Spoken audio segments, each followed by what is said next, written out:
Hello guys, welcome my back to our channel. আবার সকলকে দেবনাথ একটু ব্লগে আপনাদের সবাইকে স্বাগতম জানাই। রাধে রাধে গাইস। তো আমি কচুর ডিক বা পোপার যাই বলুন না কেন, আপনারা সেই রেসিপিটা দিচ্ছি।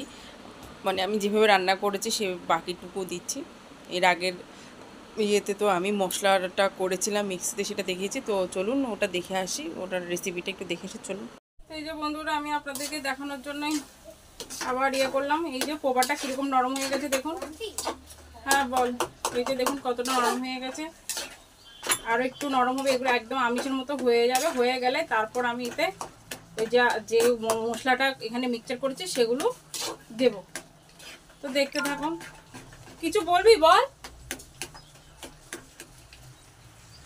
এই যে দেখুন অনেকটাই গলে গেছে, আরও গলবে। অনেকটাই গলে গেছে বন্ধুরা, এই যে দেখুন অনেকটাই গলে গেছে।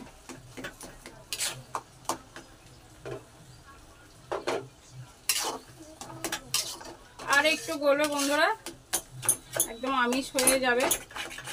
তারপর আমি এটা তেলে দেব। তো দেখতে থাকুন। তো এই যে দেখুন বন্ধুরা, এখান থেকে এটা এখানে নিয়ে নিয়েছি, সরিয়ে নিয়ে নিয়েছি। এবার এই কড়াই গরম হচ্ছে, কড়াই গরম হলে এতে দিয়ে দেবো তেল। তেল দিয়ে তারপর এই যে শুকনো লঙ্কা আর তেজপাতা নিয়ে নিয়েছি, এগুলো দিয়ে দেবো। তো দেখুন একটু তেলটা একটু বেশি করে দিলাম বন্ধুরা। একটু তেল বেশি করে না দিলে হবে না, তাই একটু তেলটা বেশি করে দিলাম। এই তেলটা গরম হোক, গরম হলে তারপর ছেড়ে দেবো। ফোড়নের মধ্যে শুধু এগুলোই দেবো বন্ধুরা, আর কিছু দেবো না। আর এদিকে এই যে মশলাটা নিলাম, আপনাদেরকে তো দেখিয়েছি, সেই মশলাটা এখানে দেবো। তো দেখতে থাকো বন্ধুরা।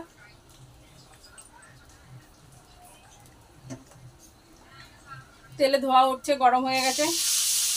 এই যেটা একটুখানি লবণ দিয়ে দিলাম, যেহেতু ছিটাবে তেলটা সেই জন্য এই ফোড়ন এটা দিয়ে দিলাম।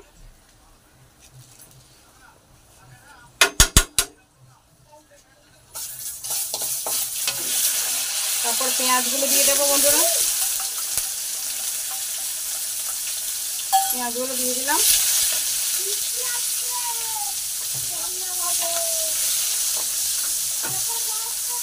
পেঁয়াজগুলো দিয়ে দিয়েছি। পেঁয়াজ বেশি ভাজা ভাজা করবো না বন্ধুরা, অল্প একটু ভাজা ভাজা করব। এখন যেরকম ভাজা ভাজা তার মধ্যে এগুলো দিয়ে দেবো। এই দেখুন সব দিয়ে দেবো, সেই মশলাপাতি সব দিয়ে দেবো বন্ধুরা, সব।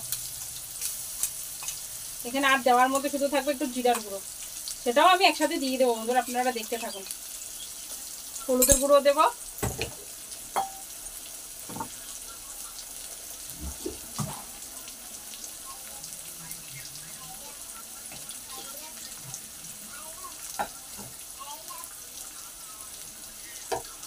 একটু মশলার কৌটোটাও একটু ধুয়ে দিয়ে দিচ্ছি, কেননা ওখানে আমি জল দিইনি।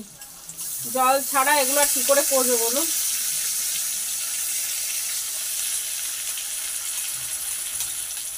এবারে দিয়ে দিলাম, এটা কষা কষা করবো, তারপর গিয়ে আমি ওগুলো সব দিতে পারবো। দেখুন একটু ভালো করে ধুয়ে নেড়ে চেড়ে দিয়ে দিচ্ছি। শেষ। এবার একটু দেব হলুদ গুঁড়ো, কালারের জন্য একটু দেব হলুদ গুঁড়ো।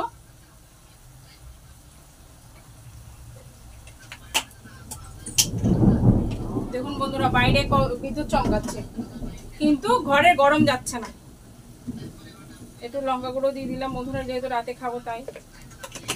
আমি জানি এখানে কাঁচা লঙ্কা দিয়েছি অনেক কটা, জানি না আদৌ ঝাল হবে কিনা। তো দেখতে থাকুন বন্ধুরা। একেবারে জিরার গুঁড়োটাও দিয়ে দিই বন্ধুরা, আপনারা দেখুন একেবারে জিরার গুঁড়োটাও দিয়ে দিচ্ছি।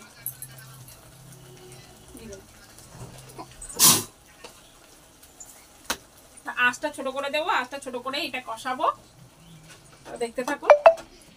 আর আমি আপনাদেরকে বাইরের ভিউটা একটু দেখাচ্ছি। দেখুন আমার অবস্থা দেখুন, অথচ বাইরে সকাল থেকে দুবার বৃষ্টি হয়ে গেছে। দুবার বৃষ্টি হয়েছে সকাল থেকে বাইরে, এখনও ঠিক ওরকম হয়ে আছে, মেঘলা হয়ে হয়ে আছে। দেখুন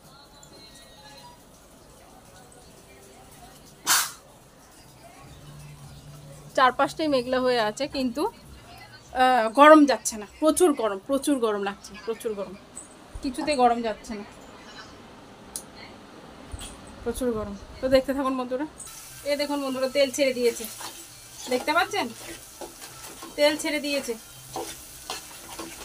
আমার মশলা কষা হয়ে গেছে, তেলও ছেড়ে দিয়ে দিয়েছি। এবার আমি এটা ঢেলে দেবো, ওর মধ্যে এটা ঢেলে দেবো। সরি বন্ধুরা, স্কিপ করবেন।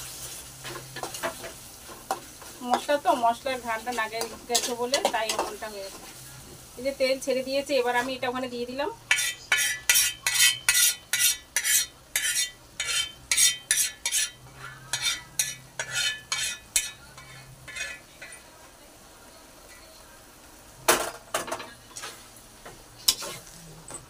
এবার নাড়িয়ে চাড়িয়ে নেব।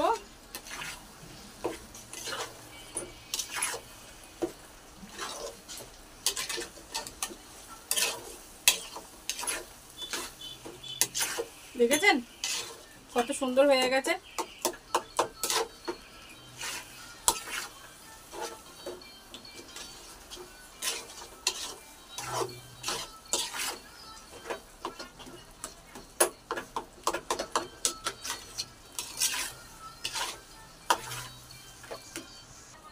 তো বন্ধুরা সব শেষে দিয়ে দিচ্ছি এই যে লেবু।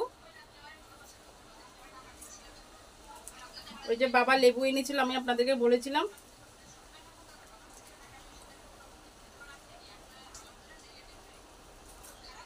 সেই লেবু এখন দিয়ে দিচ্ছি।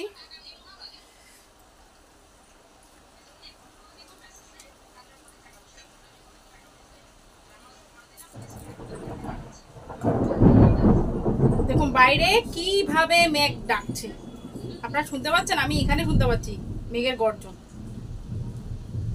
মেঘের গর্জন আমি এখানে শুনতে পাচ্ছি।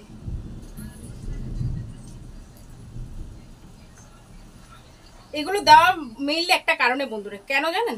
সেটা হচ্ছে যদি গলা চুলকায়, কচুর ডিগ বলে কথা, সেই ভয়েতে আমি বাবাকে আনতে বলেছিলাম। বুঝতে পারছেন কেন এগুলো দেওয়া? এই দিয়ে দিলাম, শেষ। আমি একটু হাতটা ধুয়ে নিই। হাত ধোয়া হয়ে গেছে বন্ধুরা। এই যে এখন এটা নাড়াচাড়া করবো, নাড়াচাড়া করে আরেকটু শুকিয়ে নেব। তো দেখতে থাকুন। তো গাইস ভিডিওটা এখানে শেষ করছি। যেহেতু অনেকটা লং হয়ে যাচ্ছে, সেই কারণে আমি এখানে শেষ করছি। তো নেক্সট ব্লগে দেখাবো এরপরে কি রান্না করেছি আর দুপুরে মেনুতে কী ছিল। তো চলো গাইস, আজকের মতো এখানে বিদায় নিচ্ছে। আর আমার ব্লগটা যদি একটু আপনাদের ভালো লেগে থাকে তাহলে লাইক কমেন্ট শেয়ার করে দেবেন, আর আমার ইউটিউব চ্যানেলটাকে একটু সাবস্ক্রাইব করে দেবেন। আর যদি একটু ভালো লেগে থাকে নেক্সট ব্লগটা যদি আপনারা দেখতে চান তাহলে কমেন্ট করে জানাবেন। আমি তো নেক্সট ব্লগটা অবশ্যই দেবো, তবু আপনারা একটু কমেন্ট করে জানালে আমার খুব ভালো লাগবে। তো চলো গাইস, আজকের মতো এখানে বিদায় নিচ্ছি। সুস্থ থাকবেন, সাবধানে থাকবেন। আর এখন তো রাত হয়ে গেছে, আমি এখন ঘুমোতে যাবো। তো good night guys, Radhe Radhe. আমার মাম্মাও আপনাদের সাথে একটু কথা বলতে চাই। তো এই যে দেখুন, মাম্মা বলো রাধে রাধে বলছে। চলো গাইস, টাটা।